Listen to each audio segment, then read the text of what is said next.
Yes, mga lods. Narito na naman tayo mga lods. Siyempre, tulad pa rin ng dati mga lods na ginagawian natin. Ha? Magluluto na naman tayo mga lods. Kailangan natin magluto mga lods dahil para meron tayong recipe at meron din tayong ulam mga lods. No? Ang gagawin natin ulam ngayon mga lods, magsisigang tayo. Ang isigang natin mga lods ay eto, chicken. Ayan. Ito yung isisigang natin mga lods. Siyempre, naka-prepare na yung mga panghalo natin mga lods. Tulad nitong, ayan, kamatis, sibuyas, at siyempre, igigisa natin muna siya mga lods sa luya. Di ba? Para, pangtanggal lang sa mga lods, yung luya. Yan yun kasi mga lods. Yun ang ano dyan, para yung langsa ng manok, mawala. Kaya igigisa natin siya mga lods sa luya. At syempre mga lods, andito na rin yung ating mga iba pang regado. Yung ating talong. Ayan mga lods. Meron din tayong sitaw. At meron tayong okra mga lods. No? Pero syempre mga lods, hindi matatawag ito ng sinigang kung walang kangkong. Ayan mga lods, yung ating kangkong. Pinapad ko siya sa tubig mga lods. No? Alam mo syempre mga lods, para yung bakterya niya mawala-wala yung ating kangkong mga lods. So ayan. At siyempre mga lods, simpleng luto lang mga lods ng ating gagawin. No? Hindi na wala na masyadong maraming pero magiging yummy yan mga lods. Ayan, mamaya. At siyempre mga lods, sasamahan nyo ako dito sa ating gagawin mga lods.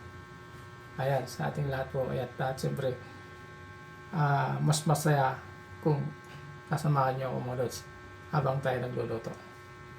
Tara mga lods, let's go!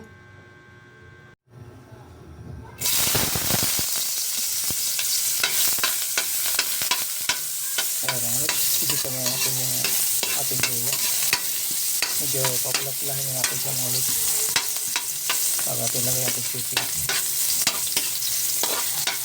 para mabalon lang ang chicken natin. Ayan.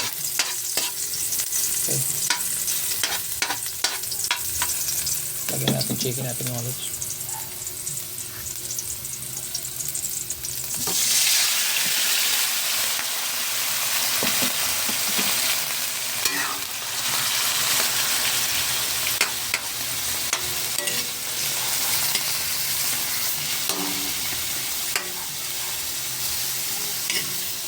Focus lang natin.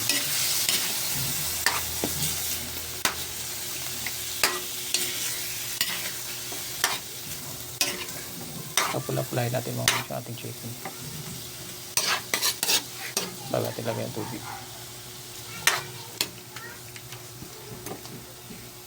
Okay, takpan lang muna natin mga lods. Ayan ang lods.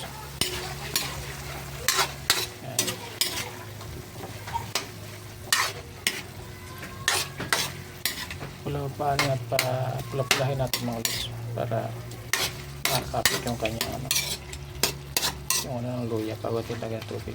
At siyempre mga lods, lagyan na natin ng asin. Asin lang muna mga lods yan. Yung lalagay. Yan.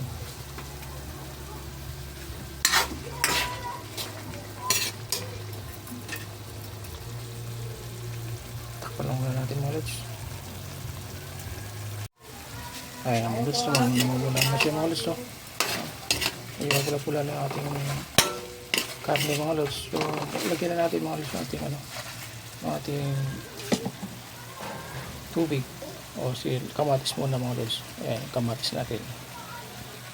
At siyempre kasunod na rin mga lods yung ating sibuyas. Ayan, yung sibuyas natin mga lods. Ayan. Tapos siyempre lagyan na rin mga lods natin yung ating tubig.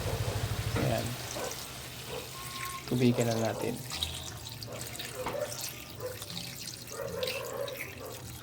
Ayan, ayan lang natin yan, sakto lang natin yung tubig mga lods. Okay. At mikos-mikos muna natin siya. Yan. Ay, nilagay natin yan ng asin yung kanina mga lods, no? May asin na yan konti, pero siyempre, sa final, titikman natin mga lods kung ano yung ano niya. So, ayan, tatakpan lang muna natin mga lods. Ayan na mga lods. Kumukulo-kulo na yung ating masalang na sinigang mga lods. Ayan na. At na yan, lagyan ko na rin ng sili yan mga lods para mamaya hindi natin maglalagay ng sili. Ayan. At siyempre, lagyan natin mga lods yung ating pang-asim. Ayan, yung pang-asim natin na sampalok, original mga lods. Ayan.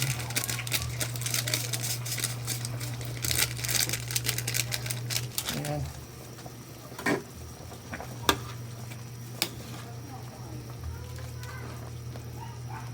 At siyempre, isunod na rin natin mga lods yung ating gulay. Sitaw. May kukuha ka dyan, te? Wala. Sabay na rin natin ating okra. Ayan yung ating okra mga lods. Ayan. At siyempre mga lods yung ating talong. Sabay na natin sila. Ayan na. Ayan. Ayan ang ating sinigang mga lods. Ayan ang ating sinigang na chicken. O ayan. So ayan mga lods. Okay.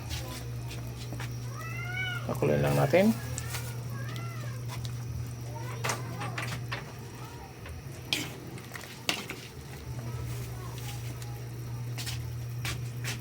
Ayan mga lods. Ayan na siya. Ayan na. I-mix-mix muna natin mga lods para mahalo yung ating asim mga lods. At siyempre lagyan na rin natin mga lods ang ating magic sarap. Ayan.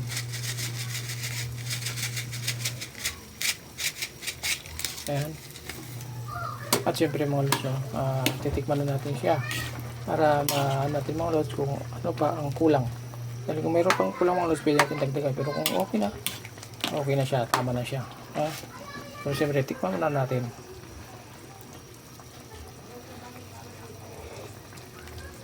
Yun. So yun mga lods, dagdagan natin ng kunting asin.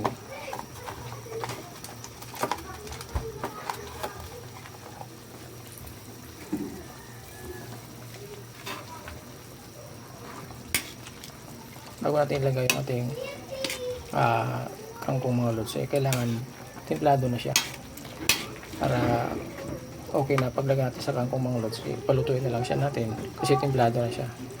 So ayan na mga lods, tatakpan muna natin. So ayan mga lods, okay na yung ating mga gulay. So ang gawin natin mga lods, titikman na natin siya kung okay na bago natin lagay yung kangkong natin.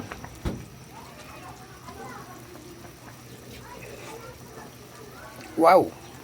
Sakto lang mga lods, ating timplada. So ilagay natin mga lods yung ating kangkong. Ito na yung final natin mga lods, kangkong natin, para matawag na sinigang yung ating niluto. Ayan. Ayan mga lods, no? Kasi kung walang kangkong ito mga lods, hindi na matatawag na sinigang yung ating niluto. Kaya kailangan natin ng kangkong. Ayan mga lods. Ayan na. Palutuin lang natin yung kangkong mga lods. Pagkaluto nito, pwede na. Ang kasunod, siyempre, kakain na tayo mga lods. Okay? Lubog-lubog lang muna natin kangkong mga lods para madali siyang maluto. Ayan. Ayan, mikos-mikos natin. Ayan. Mikos-mikos. Ayan. At siyempre, tatakpan muna natin siya mga lods. Okay? You know? Yummy mga lods. Yummy.